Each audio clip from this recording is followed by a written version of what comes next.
Hello, and welcome to Homer for November 5th, 2024, to a reading and translation of two great speeches. E toi hagos e pon katarhes de to toi sidaneste, dios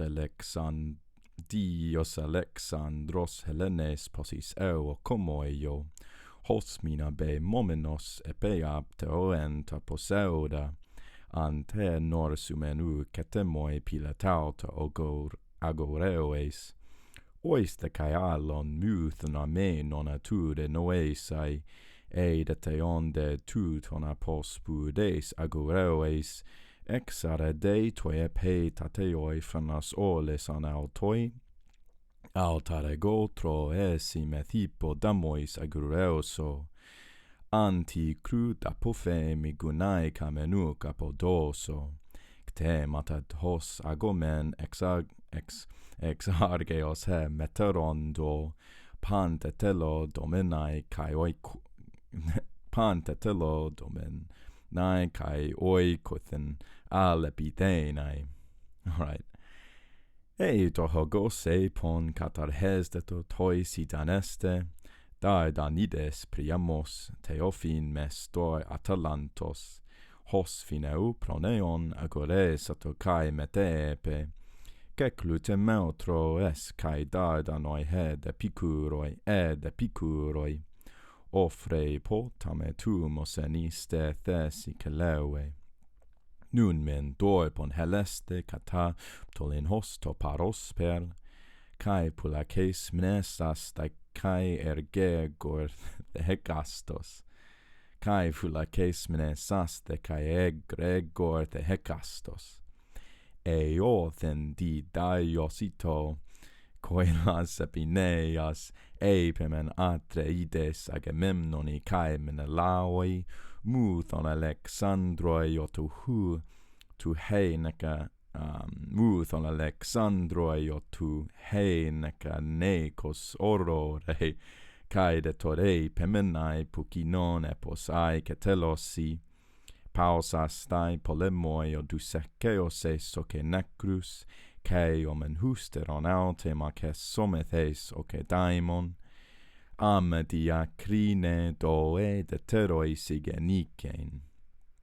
All right, so tough passage. It's always so much harder for me to read the Trojans more than the Greeks, and I is that interesting? I don't know. Anyway, so thus speaking, he sat down, and then Alexander, godlike Alexander, the husband of fair-haired Helen, stood up, and he responded with these winged words: "O Antenor, you never say things that are pleasing to me, and you know that there's a better way for you to think about them, to hold them in your mind. So if this is in fact the case, if this is, if you really want to speak,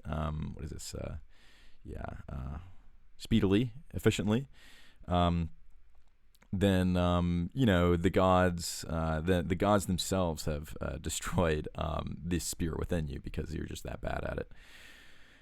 But I myself will address the Trojans, the Trojans who raised the horses. That I will disavow.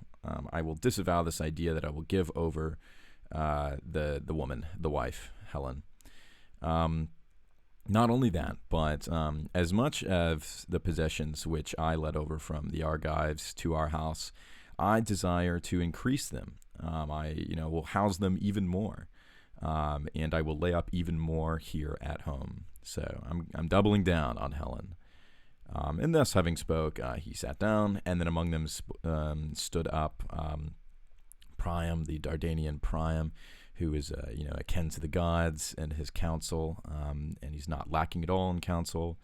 And he, with good bearing in mind, addressed them and spoke: "Listen to me, O Trojans and Dardanians and fellows alike, such that I may say what is stored up inside my chest, what is ordered, in my chest. I think that you guys should all take your dinner right now. Stay in the city, stay paros per, nearby the city. And nonetheless, too, keep a good guard and, stay watch, right? Stay awake.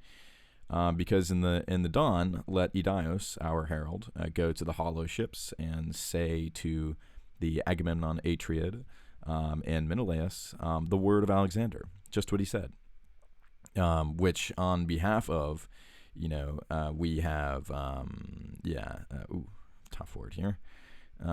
Which stirred up this conflict in the first place, and after telling them this sort of harsh word, this short word, is that what this is? Yeah, the shrewd word. If they desire, let them desire to stop the war, this horrible echoing war, right? The din of this war. I think is that what this is? Yeah, ill-sounding war. Such that we can burn our dead. And then later we will fight again until the point at which some daimon decides between us to which side that daimon should give of us some sense of victory. Okay, nice passage here. And there's some key points here about the Trojans that we should talk about, which is this one. So Alexander is basically like, I'm not giving up. Good job, Antenor. So Antenor just spoke and said, guys, maybe we should give up. This doesn't seem like a good idea. We're going against the will of the gods. And Alexander's like, no, I'm perfectly content to keep doing this, and we shall keep doing this. I shall keep possession of not just the possessions, but Helen herself and her beautiful long hair. She's staying with us. She's not going anywhere, fellow horse-rearing Trojans. And then we have this, we have this sort of, you notice that even the formulas for deciding who's talking are different between the Argives and the Trojans. And here, we have this, he basically says the same thing, that Antenor said. Antenor also has this line of right? And he's like, very, very similar to the council of Nestor, right? It's like, okay, have your thing right now, right? But let's eat, and then let's burn our dead, and let's not fight tomorrow for that reason. Fascinating because, right, the parallel here is that, there's the hubris on behalf of the Argives, which is then they're going to build their barriers or whatever, right?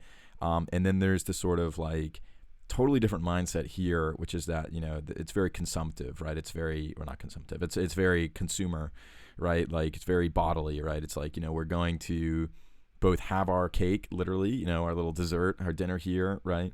But we're also gonna, stay up all night somehow, right? We're gonna be on guard, who knows what'll happen, but we're trying to do it both ways. And I think that this really defines the eventual downfall of the Trojans.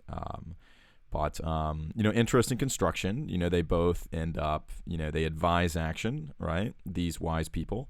But then, right, they turn around, they're like, oh, let's also bury the dead, or, burn the dead in this case. Interesting thing to think about, and really defines how we think of Book 7. Anyway, hope you enjoyed these two wonderful speeches, and catch you later. Have a great day.